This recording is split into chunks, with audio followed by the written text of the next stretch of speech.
Hey, it's Bill Simmons from the Bill Simmons Podcast here to tell you about Michelob Ultra Courtside. It's getting fans closer to the NBA with a chance to win prizes like courtside seats, a trip to All-Star Weekend, and much more. Check it out at MichelobUltra.com/courtside. Michelob Ultra Superior Access, Courtside 24-25 sweepstakes, no purchase necessary. Open to U.S. residents 21 and up. Begins on October 1st, 2024, ends July 1st, 2025. Multiple entry periods. Visit MichelobUltra.com/courtside for free entry deadlines, and official rules. Message and data rates may apply. Void where prohibited. Ampire.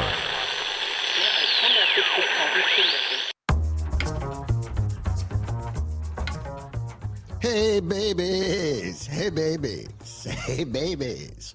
Hi everyone. How we doing today? How's everybody doing today? Pretty good. Pre-holiday lull is what I'll call this this time frame right now. What do you mean by that? Just like no one cares about what they're doing right now. Like, I mean, we have to work, but like no one's working right now with like real jobs. Yeah, my kids have reported back to me that like nobody went to school this week. Which was kind of like might be a lie, probably isn't. And when did we start taking the week before the holidays off? That seems new to me.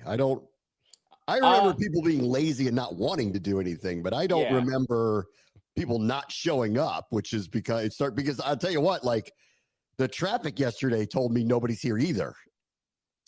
Yeah, I mean that's been like that all week. I would say mentally everyone's always checked out this week. I just think now people are like, I'm not going to show up now either if I don't have to do anything. Or you do the old work from home thing now, which is, log into whatever you need to log into. I've been doing a lot of that for the last few years. It's cool. I like it. This is welcome to my house. Welcome to my house. Yeah, I've done this before. I'd show you where I was because it's a funny little trick. Like this doesn't look like the rest of this room that I'm in. It's a funny little trick. Yeah, whatever. I mean, I'm right there with you. I do all of my work here, and then I show up right before my show starts. I'm only in for like 2 hours, but I do all my work at home. Yeah. So, yeah. Well, hopefully Bill wasn't listening to that. So, anyway. Oh, they know. No, that's fine. They know how I operate. True. Yeah, right. It's cool. Everybody's like, where do I apply for that job? I mean, does your show not get on the air every day? So I'm just saying. It all happens. I'm here right now. Like, I'm here right now. It's happening. It's all happening. It does not matter where I prepare to do my show. So that's where I've landed. I think I'll just start with this that you reminded me right before the show. You like squirrel brain? Squirrel brain. Jerry admitted he eats squirrel brain. Or has. I don't think it's not like he's not still eating out the squirrel brain. Yes. Right. That's not the Christmas dinner. They don't substitute ham for squirrel brain over there. They don't put squirrel brain in the turkey on Thanksgiving. No, they don't do that. I will give whoever asked him the question, I will give him the credit for this because it was, who was it? Some receiver said he eats raccoon on a show. Or it had eaten raccoon or whatever. And then, so they asked, because, Jerry's from the sticks, right? Yep. Jerry's from the middle of nowhere. So, whoever asked this question, brilliant that they said, it's possible that he'll relate to this. Not only did he say he'd eaten raccoon before, he said he eats squirrel. It's delicious. And the squirrel brain's the best part. I wonder, Merry Christmas, everybody. Whoever runs the food operation at Jerry World, are you about to add some things to the menu, just for the gimmick? I can see that happening. Yeah. Over by section 212, there's a squirrel brain stand. Squirrel brain kebabs. I don't want to be judgmental because I eat plenty of things, and there's probably some people like I had oysters recently. I'm sure some people look at that and they go, that looks disgusting to me. Squirrel brain's out. Like, you couldn't. I don't care what you tell me it tastes like. I'm out. There's just a few things that that's the line. That's it. Squirrel brain's one of them. I'm out. But you know what? Yum, yum, yum, and more for you, Jer. I just, are they served like in Indiana Jones when they eat the monkey brains? Are they served in little squirrel heads? I don't know. In fact, I would go so far as to say, I don't think I've eaten a brain of anything.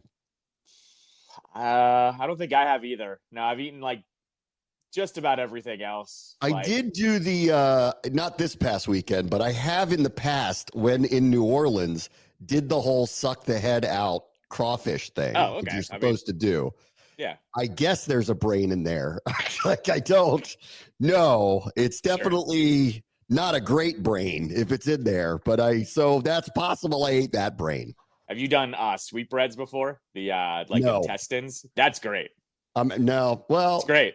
I have not, but my aunt used to make the most incredible chopped liver you've ever had. So I've done that before. See? And I'm sure some people would think that's remarkably gross. My mother used to eat like the whole fillet of liver thing. Like that was that's an old woman thing. She was all like with the old hot shop cafeteria. We used to go there when I was a kid down in Wheaton. When they had the liver, she was pumped. So she went for that.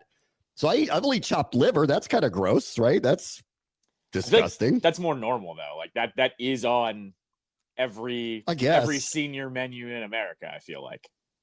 I don't do the sweetbreads. I don't do haggis. Okay. I don't do none of that. Yeah. I've never done that one. And I don't think I've willingly or knowingly eaten a brain before. I don't think so. The old delis, my dad used to love this. My dad would eat tongue. I've done tongue. That's another one, because if you see it, you can't do it because it is a tongue. like when you see them pull the thing out and you're like, wow, that's a huge tongue. And then they slice the tongue. I just can't bring myself to eat that. I'm sure it's great, but I can't, I have no problem eating the brisket, but I can't eat the tongue. You have now reminded me, I have had brain. I have had brain tacos. I was at a hole in the wall taco joint in California, maybe 5, 6, 7 years ago. I had both tongue and brain tacos. Both were great. What is what brain of what? Cow. Cabeza. Cow brain. Cabeza. Wow. And you can see. I don't know. If you actually look at it, you can see the little arteries. I can't do it. I can't do it. This is all foods though. If you spice it up enough, throw it in a tortilla with some onions and cilantro, I'll probably eat anything. So I have had brain, but it was in a taco, and I have had tongue. And then whenever I see you watch some cooking show and they're like, we use everything, I go, you know what? There's some merit in that. If you're gonna kill the thing and you're gonna use everything, great. But I don't want the brain for breakfast. I can't. I can't do it. I can't do it. So you don't want a brain omelet. You don't want a brain omelet, is what you're saying. So I now know Jerry. God, what a weird diet he has. So we know he's eating squirrel brain, and I know from Hard Knocks that he puts all the salt on his McDonald's McMuffin thing. Remember that? Yes. That was the best part of the Dallas. The Dallas Hard Knocks was totally sugar. Didn't show anything really. It was just like Dak Prescott and Trayvon Diggs are friends. That was the extent of the entire Hard Knocks that we got. And the one weird part was how Jerry likes his fast food breakfast sandwiches. That's all. That was all the information we got. Yeah, now we know. So I do, again, tip of the cap to the host who ever thought, ask Jerry Jones, would he eat raccoon? Because he's from Nowheresville, Arkansas, and that's possible. Right. Good for him. Right. Exactly. Yeah, 100%. All right, meantime, you like RFK? You like RFK? All right, we're finally here, guys. We have hit the first massive major hurdle, and we jumped over it. I assume they're going to pass this spending bill. The session ends in 2 days. No one seems to be, at least on the news cycles I've followed, and I've tuned them out lately because I just can't anymore. The news and the politics stirred me up in a way that I didn't like being stirred up for a few years there, and I've decided I think I'm going to turn it off for a little bit, and I assume we'll all be here in 4 years, and I just don't need to go through that anymore. Y'all wound me up enough. I'm going to stick to sports, guys. I'm just going to stick to sports. Anyway, I do know, because I've had to follow what's happening down there with this bill, it sounds like we're good to go on that end. So this passes over the next 24, 48 hours, goes to the president's desk. It's the spending bill. I assume he's signing that unless he's completely lost his mind. And so he's going to sign that. So DC, I know we're skipping a step because it's not official, but I'm going to go with we're pretty much there. Now we get to the next step, which is as such. We're sure that the mayor and the city council are on the same page about this, or do we have to go through the whole, is it a faux fight or a real fight over what they're actually going to do with the land now that they have it? Because this is not like, this was the biggest step to make this actually happen. It doesn't mean that the people who are elected in this city are going to comply with that. So let's see, that's the next step. No, I've not heard anyone change their tune. And last time we checked in with this side of the, step that they have to do, they were very divided, right? Like, we didn't know whether it was going to be the council that wanted the stadium there or wanted a football stadium built there. I will say this, I saw the picture of what they actually get control of, and it is quite a bit more than I thought of just the stadium site and the parking lots. It looks like it extends north a little bit more. With that site. So I don't know what else they're going to add, but I think this is far from over. I think the biggest hurdle is done, though. Like the land is going to be back into the city's hands. It's now going to be what they decide to do. The other thing is, I've been saying this for a while, and if you're Maryland, and Wes Moore actually alluded to this yesterday, if you're Maryland, you still have the best asset on your side, and that's time. That you can flip something around fast, because I have a feeling this is just going to take a while. I mean, this is the district. We know how this works here. No, this was this was the step that I wasn't sure would ever happen. That's what I was the whole time. And I'm like, too much red tape. It's because too many people who don't have anything to do with what happens in this region have control over what happens in this region, which is ridiculous. But it was the case for however many decades it's been. Like the senator from Montana is exerting some will, or some congressman from some other place who wants something to allow this to happen. Like, that's the problem with something like this. And now that we're over that, that's the good news.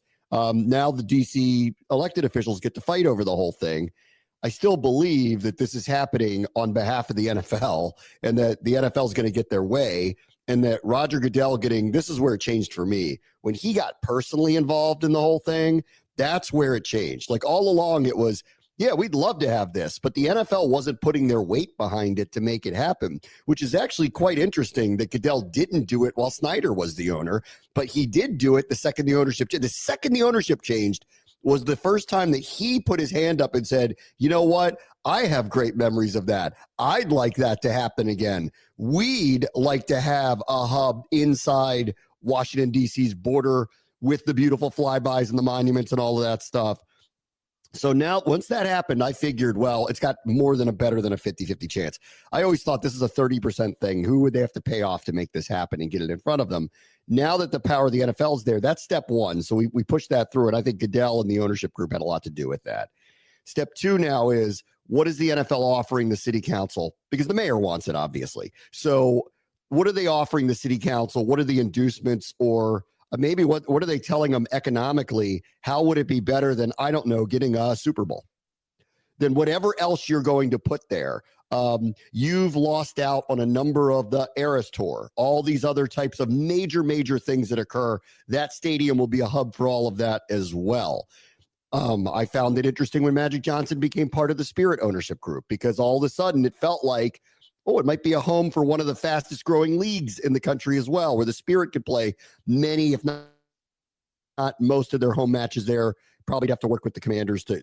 So I think there's a lot here that makes a lot of sense over whatever else is going to be argued for. And I'm not suggesting that they shouldn't argue for affordable housing or all these other things. I just think it does feel like it's heading that direction. The only question is, what kind of fight are we getting? A real one or a fake one that's meant for the constituents that don't like it? Yeah, not unlike Josh Harris's ownership group, where he's the majority owner and he owns what, like 12% of the team or something. Like it's a pretty small number to be the quote unquote majority owner.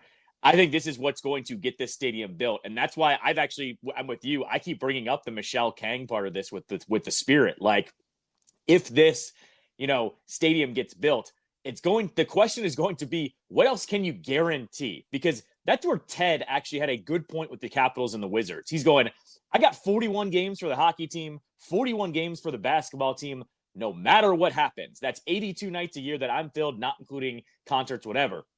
It's a little bit harder to swallow when you're an NFL team and they're going, you're good for 10 nights a year. Yeah. Like, you want us to spend how many billions to give you this stadium and you can only guarantee us 10 nights? And granted, those 10 nights are big. And I'm with you. Like, you get to now say you're going to get all these major concerts now because it's going to be actually within the district for once.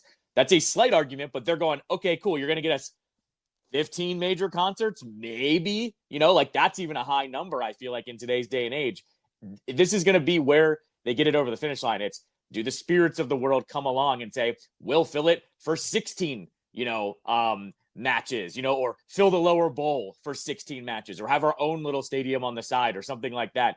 This is where they need to fill this thing out, is because you're not just going to get it by with 10 days a year with a football team. So it's what else can they add on to that gets the city on board? Yes. I think, basically guaranteeing a Super Bowl is a big deal. This is assuming that it's going to have at least a retractable roof. I love elements. I'd hate to see the NFL go completely to closed indoor stadiums. I think elements matter. And, they don't matter as much here, because, geez, it was 60 degrees yesterday. So, there are a lot of, I don't know what the weather's going to be this weekend, but it's probably not going to be awful, compared to Buffalo, Green Bay, Cleveland, whatever. But I believe in the elements, but I have a feeling that we're going to get at bare minimum a retractable roof to get all of these types of events in 4 seasons. And I understand that. So I think the city, that's going to be a demand that they're probably going to say it can't be open air. If it's open air, there are too many months we can't do things in it. So that's probably why we're going to get that. Whether it's retractable roof or not, I guess we'll just have to figure out from there. Okay. So let's say we all believe that this is heading down the right way, that it's, for the people who don't want a stadium, sorry, but it's heading down the right way. There are other things that are going to happen here. There's going to be an environmental study because they're on watershed property. This had to happen with other previous properties. That's going to take time. Let's just assume that they find out it's fine. Then they're going to have to do demolition of what's down there. Then they can start the process of building. I can't wait to get to this point. I have so many ideas of things that I want this stadium to look like, be like, all that stuff that I'd love to share, but I've never wanted to share it until I know, okay, here's where it's going and the process starts now. So there's a lot here, meaning, in my opinion, we're still 5-6 years away from seeing an actual building up, whether it's in Maryland, Virginia, or DC, and now, more likely DC. We're 5-6 years away from that. It's not, unfortunately, it's just not happening anytime soon. Yeah, the reality of this situation has always been Northwest Stadium is not up until 2027. So that was always going to be the kind of hopeful point of hopefully the next stadium is on deck. I don't think anyone really predicted, especially within the last 2, 3, 4 years, that there was going to be a stadium ready to go by the time the lease was up, right? The stadium will not be ready no matter what by 2027. Correct. There's no chance of it. Exactly. But this is what I will say is where Maryland's got a little bit of an advantage, where they can even say, and as I said, Wes Moore even said it, they have time. They can clear whatever they need to clear faster than DC will. And we could talk about it in maybe 4 years, 2028 or something like that, where I think that would actually be a little bit more plausible. But yeah, we're 2 weeks away from 2025. This, sure. 2030 minimum. That's how I see it at this point, wherever it is. As soon as you find the piece of land and clear it, stadiums go up fairly fast these days. So I would say that Maryland, like I said, can rush this thing through and probably get it up faster than anyone else. I've told you this, though. What is RFK worth monetary-wise? Because if you're willing to wait another 3 or 4 years, I'm sure that money is worth a lot more just waiting it out a little bit longer out in Landover. No, this was always for me for years. We talked about this for so many years. I'll believe it when I see it, because I just never trusted that the federal government would do this. And I'm happy that we're finally here. And even if it doesn't end up in a stadium, the right thing was done, because now the district can choose what to do with this very valuable land. They've allowed a raccoon den, which is great for Jerry and all his the people who like eating those types of animals. they've allowed this thing to become this dilapidated eyesore. And so now, the right thing has happened regardless of what ends up happening here. So I'm happy about that. All right, let's get to the footballs. Ooh, the playoffs go through Penix now all of a sudden. All of the sudden, the playoffs go through Michael Penix. This is not a surprise. I think I said this 3-4 weeks ago. I go, I wouldn't be shocked if we're playing Michael Penix because Kirk's play had dipped so badly over the last few weeks, and they're losing. But this is a tough decision. Kirk's been there, done that. Penix has never played in the NFL before. You're asking him to kind of salvage a season here. He is a top 10 pick.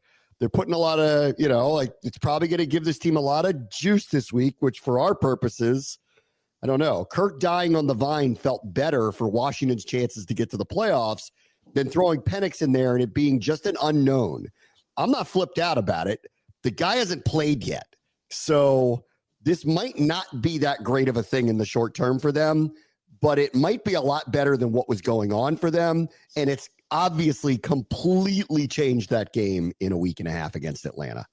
I would say, though, Michael Penix is different than some of these other rookie quarterbacks, though. Like, you and I like to have the discussion about how rookie quarterbacks, age 21, 22 years old are completely different than guys 25, 26 years old. They're a completely different person maturity-wise, a completely different person poise-wise. And I got to respect Raheem Morris here. He went a little NHL hockey on me here. I joke about it with you all the time. NHL coaches don't get fired until the cupcake opponent is coming up on the schedule. Raheem Morris went ahead and said, Michael Penix, you're going to start now because we get the Giants this week. Like, he made sure that it was going to be against an opponent about as beatable as an opponent as there is in the NFL at this moment. I kind of respect the way they went and did this one. And Penix isn't like other prospects. Like, honestly, look how young Anthony Richardson is and some of the growing pains he's had to go through. I'm going to guess Penix isn't going to have to go through a quarter of those just of the age that he is right here. So this one's a little bit different here. I think he's going to be a little bit more poised than our normal run-of-the-mill rookie quarterback. I think so, but I don't know. He hasn't played yet. Sure. This is good or bad. This is you don't know what you're going to get. Not early, at least.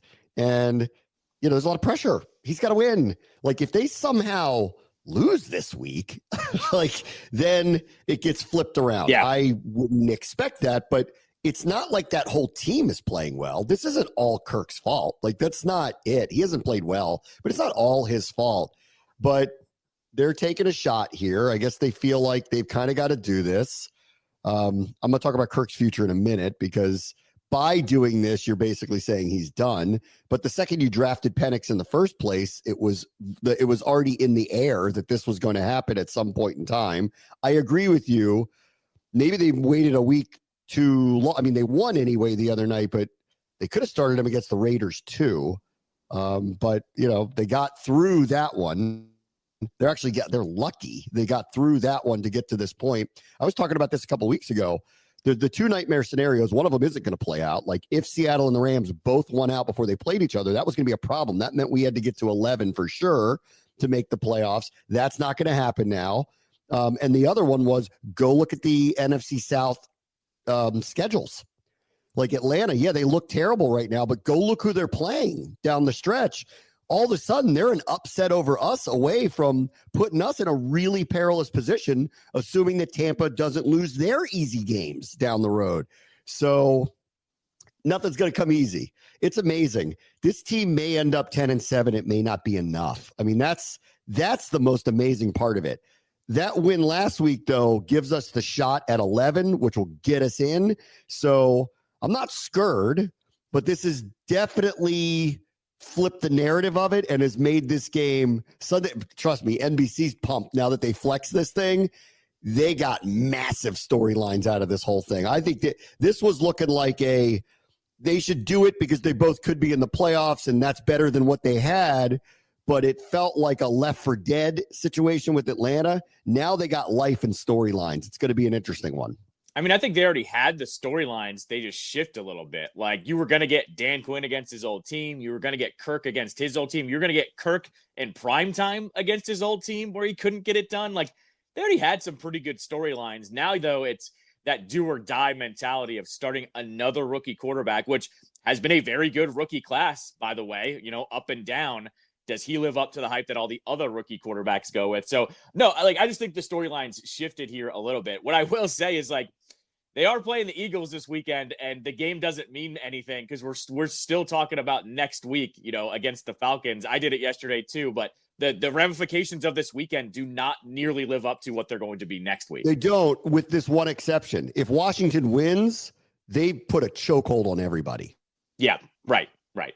So that's why, and this is why Dan Quinn will talk about this today, stay focused, stay on this team, stay in the week. This is a show me week for Washington, regardless how you feel about it. It's a show me week for Washington. That's a team on a 10-game winning streak. Yep. This is show me week for Washington. They were right there with them under adverse circumstances. The first time they played them, they were up 2 points or down 2 points with 8 minutes to go in the fourth quarter and could have kicked a field goal and taken the lead. So they were right there with them the first time around and I didn't have any expectation of them winning just based on all the injuries and the turnaround and all that stuff. So this is a big show me week. And reality is the playoffs really don't go through Michael Penix if they win this weekend. They don't. So it is all really right in front of them. And Philadelphia's got to lose sooner or later. That's the way I look at it. And I'm hoping they do and I think the world hopes they do, because once they finally lose, they might lose their cookies. So that's what we're waiting for. So I'll stick with the Quinn method here. Yes, we're talking about this change because it's newsworthy, but the reality is if Washington beats Philadelphia this weekend, all the stuff we're talking about, the fear of Penix showing up and giving them, it won't matter. It won't. There's also another factor here that I've kind of talked about for the last 2 or 3 weeks on my show, and it's that this game might not matter in the standings, but you can still send a message in a loss to the Eagles. I always go back to that game where, and I know it's not nearly the same circumstances, but you know what I'm going to compare it to.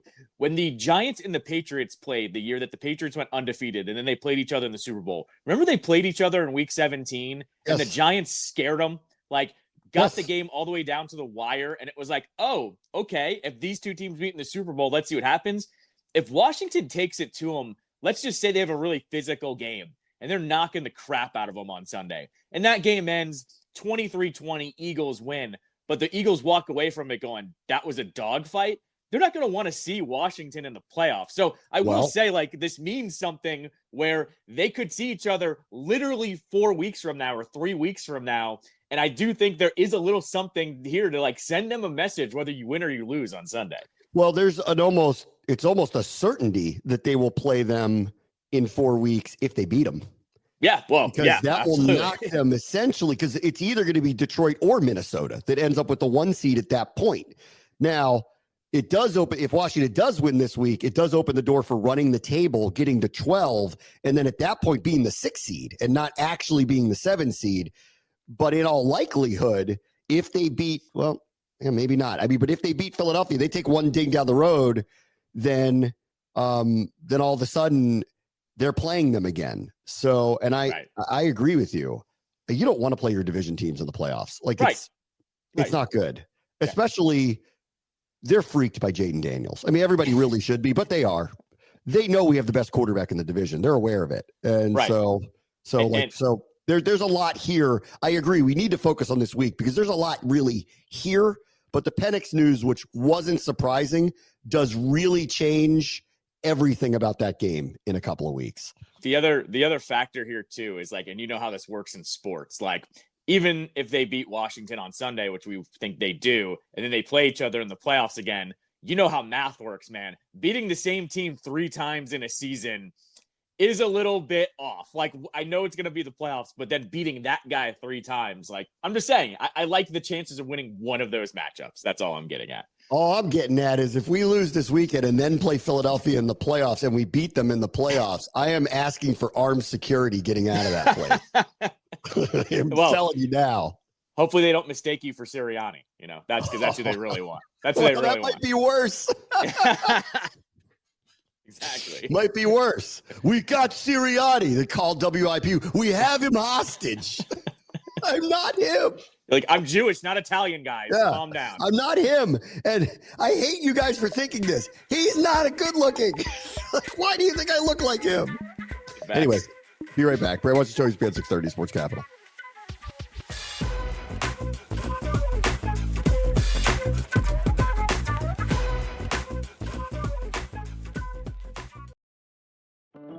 This episode is brought to you by Amazon Prime. There's nothing sweeter than baking cookies during the holidays. With Prime, I get all my ingredients delivered right to my door, fast and free, no last-minute store trips needed. And of course, I blast my favorite holiday playlist on Amazon Music. It's the ultimate soundtrack for creating unforgettable memories. From streaming to shopping, it's on Prime. Visit Amazon.com/Prime to get more out of whatever you're into. When you check out at the pharmacy, you see the journey from idea to medicine, thanks to our intellectual property system, or IP for short. IP safeguards inventions, like a new way to prevent seizures or lower cholesterol. And IP supports competition from other brands, then lower cost generics, which are 90% of prescriptions filled in the US. Innovation, competition, lower costs, thanks to IP. Learn more at phrma.org/IP works wonders. Hey, it's Austin James. Yes, I'm living with diabetes, but it doesn't have to define me. Thanks to the Freestyle Libre 3 Plus sensor, I get real-time glucose readings throughout the day. The Freestyle Libre 3 Plus sensor is small and easy to wear, giving me the freedom to focus on my life as a parent and a musician. Now this is progress. You can get a free sensor at freestylelibre.us. Offer available for people who qualify. Visit myfreestyle.us to see all terms and conditions. Certain exclusions apply. Data on file, Abbott Diabetes Care. For prescription only. Safety info found at freestylelibre.us.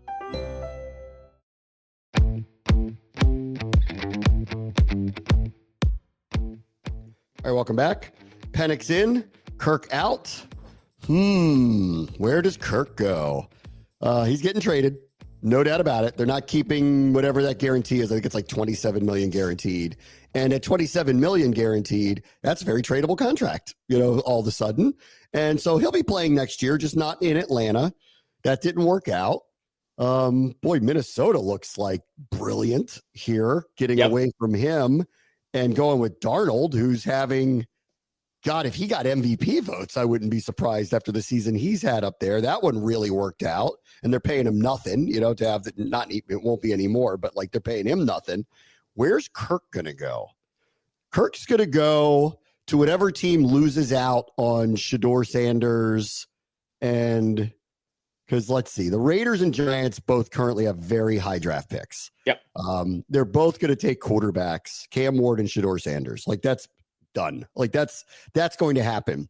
Then it'll be eye of the beholder on some of these other quarterbacks, because unlike last year, I don't think there's 5 or 6 of them that you look at and you go, that guy's good too. Oh, that guy's good too. I don't think we have one of those drafts. So who will that be? That's a good question. I don't know where he ends up. Could he end up, if they don't want to pay Purdy in San Francisco? Is that possible? No, I think San Francisco is the dark horse. If they don't get Purdy, or they trade Purdy because Purdy has 1 more year left, I think San Francisco is the dark horse to get Darnold back. I think that's my prediction. That's like my very early offseason prediction, that Darnold goes there if they can't get something done. I believe Minnesota's going to re-sign him. And I believe they're just going to go, yes, we drafted J.J. McCarthy. Yes, he's on a 5-year contract with us. Yes, he's our backup. And if McCarthy doesn't like that, then they'll have to deal with that. But I think Darnold was just a little too good here. But I guess it's good. That will come down to money. If he wants $50 million a year, I think they may let him go. If he wants the Baker $30 million a year, then I think he stays. So I think that one will come down to money. I think there's one team I circle for Kirk, and it's mainly because of the way that they've been and because they're a little too good this year to get a replacement, and that's Seattle. Geno's duds have been worse than Kirk's duds this year, and they've happened on prime time multiple times. I mean, I know he got banged up the other night, but his bad games are like all-time bad. Like, he just doesn't show up. And you look at what happened there. Your boy Howell looked god-awful when he got in the game on Sunday. So I think Seattle's reeling a little bit by going, we have a pretty good team here. We need a better quarterback. I think Kirk is better than Geno. What's it going to cost? I don't know. That's the team that I circle, though, for Kirk. Cleveland put out we love Deshaun. Deshaun's coming back as the starter because they're stuck. Yeah, it has nothing to do with wanting him back because they have to.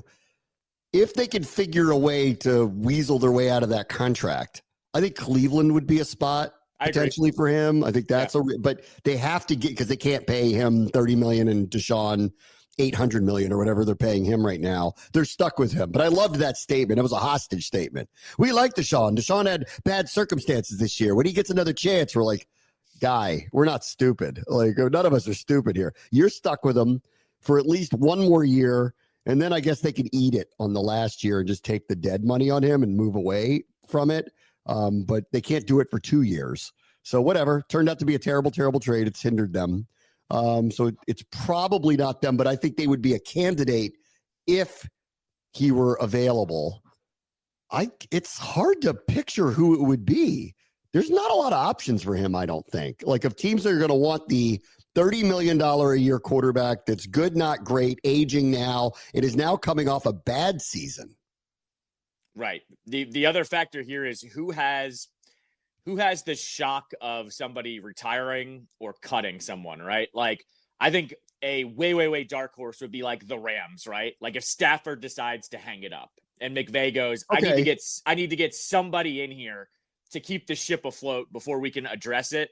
Like, that's someone that I would circle, but like, that's a crazy circumstance there. Like I said, Seattle's the one I circled because I think they feel like they could probably upgrade for not a lot of money compared to what they already have with Geno, and they don't have much behind Geno. Other than that, you look at the teams that are going to be bad, they're going to be able to snag their quarterbacks. There were so many rookie quarterbacks taken last year that should be, that should handle a lot of them. The only other thing I could think of is if some team says to Kirk, you want to do the same thing? We're going to draft a guy, but you could come here and compete. Like, that's the only other factor that I can really think of that, he ends up in. Tennessee is 3-11, so they got a really high pick. Callahan's a very good quarterback coach. Like, that'll probably depend where they're picking. If they're high enough to get Cam Ward or Shador, then that's probably the direction they go. If they're not, or the Raiders and Giants take those guys, and then it becomes, do you like some of the other quarterbacks? And I don't think you're going to name one that's going to go that high. You either trade out of the pick and get a bunch of picks and sign Kirk, or you take a shot on somebody. So that's one, I guess, that could do it. It's not anybody in our division, assuming the Giants take a quarterback. It's not the Lions, Vikings, Packers, or Bears. It's not Tampa Bay, obviously Atlanta. New Orleans, maybe. I don't think it's Carolina. Like, New Orleans, maybe if they move off a car, but that would probably, to their fan base, just feel like trading out one sliding pocket quarterback for another sliding pocket quarterback. That probably wouldn't fly for them. Their salary cap's also always too much of a mess to make like that move. So I don't think they would actually have the cap room to do that too. And I don't see them doing that. I think they'd rather literally roll the dice with Hainer or Rattler than go ahead and make a lateral move to Kirk for all that money. I mean, I agree about the Rams. If Stafford kind of shockingly retires, that would be a really good spot for him. Because the money's guaranteed, this is the real problem here. He could be a backup for probably 5 years if he wanted to be, but no one could pay him that as a backup. So he'd have to restructure it, and that would be up to him of doing it. He's going to play it out to try to get that contract somewhere else. I don't see a lot of spots for him. And because of that, I think when Atlanta does trade him, the return's going to be small, actually. Like, because people are going to be like, we're taking the money, we're taking him off your hands, and you have nowhere else to put him. They're going to get like a 5th or 6th round pick for him. It's going to be something very low. There's one X factor that I think you are sleeping on a little bit, and it's your boy Irsay, because we don't know what that guy does every offseason. That's possible. And do I think like they move off from Richardson? No. But I could see Irsay just being like, bring this guy in. Let's see if he can run the offense. And then if Richardson doesn't work out, like, he's the backup. But like, it's better than Flacco. Right. It is. Exactly. And I'm just saying, Irsay has not hesitated. Like, remember, he signed Phillip Rivers to try to make that work. Then he traded for Matt Ryan, funny enough, from Atlanta. Like, he's tried to insert the veteran quarterback into his team when it's not working out. I ultimately think they'll roll with Richardson, but it wouldn't surprise me if Irsay makes a move like that, because he's a little bit reckless still. Like, he still makes those moves. I think that's an X factor there, but we're kind of pulling teeth here of where Kirk could fit in. Like, we're talking about some weird circumstances right now. Yes, as short of the surprises, or I mean, the other one is who's coaching the Jets? Like, I guess that's one too. Yeah. Like they're going to be in the market for a quarter because they're going to move off of ayahuasca. And, like whoever's going to come in there is going to need to clean the slate. Like Rodgers isn't going to be back because whoever takes over is not starting from scratch with him. Right. So the GM and the coach they're going to have to wipe him out. And that's going to be an interesting one.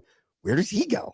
Like, where does he end up? Because in the same conversation, and there's way more baggage that comes along with him now too. Who wants him? Right. Who wants him?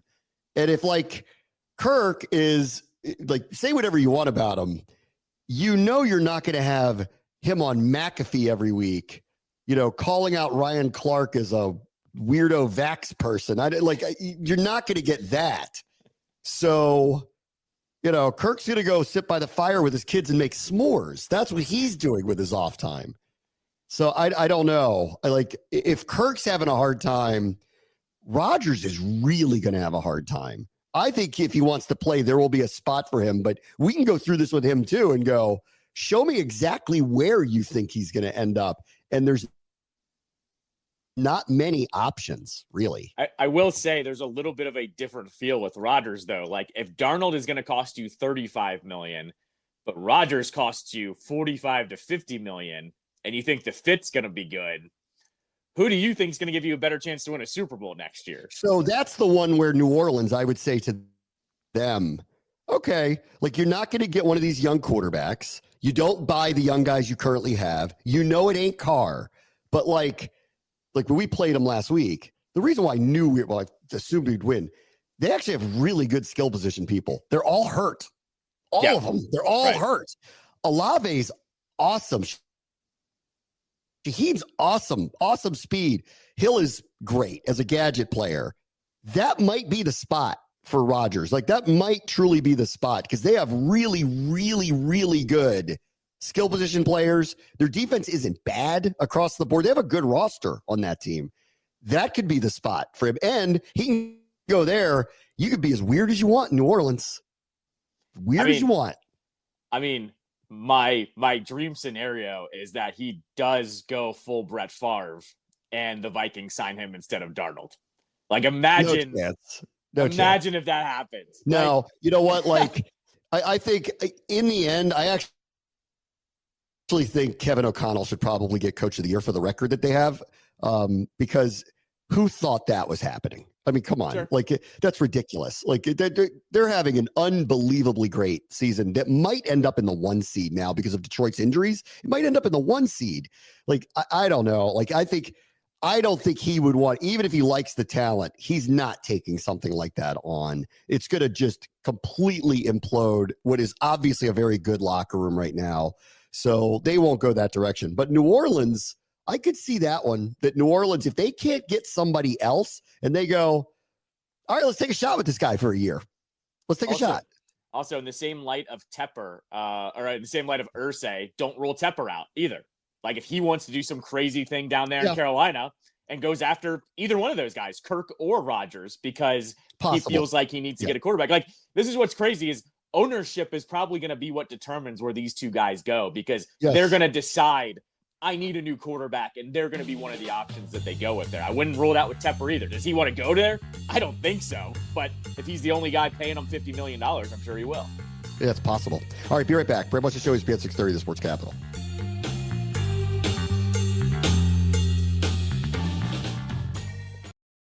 This episode is brought to you by AWS. Amazon Q Business is the new generative AI assistant from AWS. Many tasks can make business slow, like wading through mud. Help! Luckily, there's a faster, easier, less messy choice. Amazon Q can securely understand your business data to help you streamline tasks, like summarizing quarterly results or doing complex analyses in no time. Q got this. Learn what Amazon Q Business can do for you at aws.com/learn more. This year, Santa's bringing the power of Energizer into his workshop. Whoa, the Energizer Bunny's got so much power. Wait, he's powered up all the toys. I think that means we're done for the year. I love this bunny.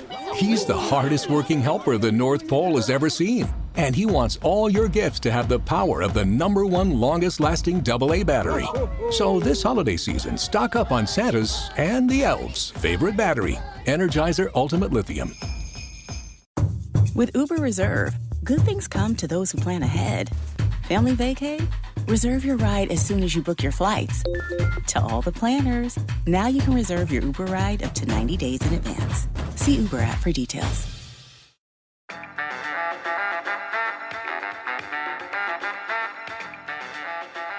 right, welcome back. I saw, again, like I've now been twisted into believing that a lot of things are fake news. So I just need to ask this question because I don't know whether it's true or not. Cody Bellinger was traded to the Yankees. Cody Bellinger's girlfriend is Giancarlo Stanton's ex-girlfriend. Is that, or his wife? Is that correct? Oh, I didn't know that. That's I was out of the loop on that one. So again, that's why I was hoping you would know the answer to this, because I don't want to definitively, at least like the squirrel brain comment from Jerry is on the record. He said it. I saw a number of places say, good luck with the culture. You just brought in the guy who's dating the girl who used to be the ex-girlfriend of another star player on the team. And I'm like, oh, that's an oversight, Cashman. That's a big oversight. That's like Penix and Kirk. It's not going to go well, and you know it. That's a weird one, especially if you think, I don't know when she got with him, by the way, but a little bit odd that it was from a guy who used to play for the a guy who plays for the Yankees, a guy that used to play for the Dodgers, then played for the Cubs, now for the Yankees. Like, girl knows her classic baseball teams clearly too. So it's not like she's dating someone from the Brewers or something like that. This is probably, not as unusual as you probably think too. Yeah, but it's definitely more of a like NFL, NBA type thing, like more popular sports than the MLB that this happens. Because who was it? What Kardashian used to date all the different basketball players? Khloe Kardashian used to date. She was married to Odom, I think. And and then she went out with Tristan Thompson for years, and there were a couple of others, and then she got mad at him because he's cheating on her with other women who are with other NBA players. It's a weird little circle going on there. Correct. That's what I'm saying. Like NFL and NBA circles, I think, are a little bit different than the MLB. Or MLB just keeps it more quiet because the MLB is not as popular as the other two sports. Like that could also be a factor here as well. So yeah, that's a weird one. I'll just leave it at that. That's a weird one. One more too. December 18th, Nats. Guys, anything? You do anything or no? Orioles too. Orioles too. I mean, Orioles have made a signing. They signed a Japanese pitcher yesterday. I'm getting a lot. We're getting a lot of the reporting of they're trying. Yes. Yeah. There's a lot of that.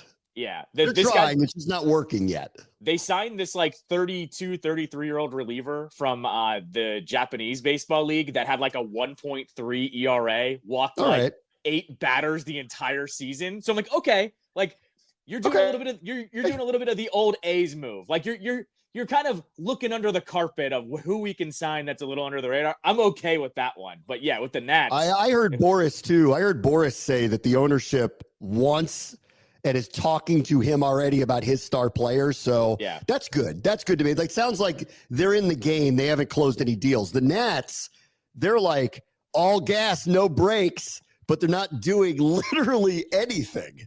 They're like, hey, guys, you want to celebrate our 20th anniversary? Let's go.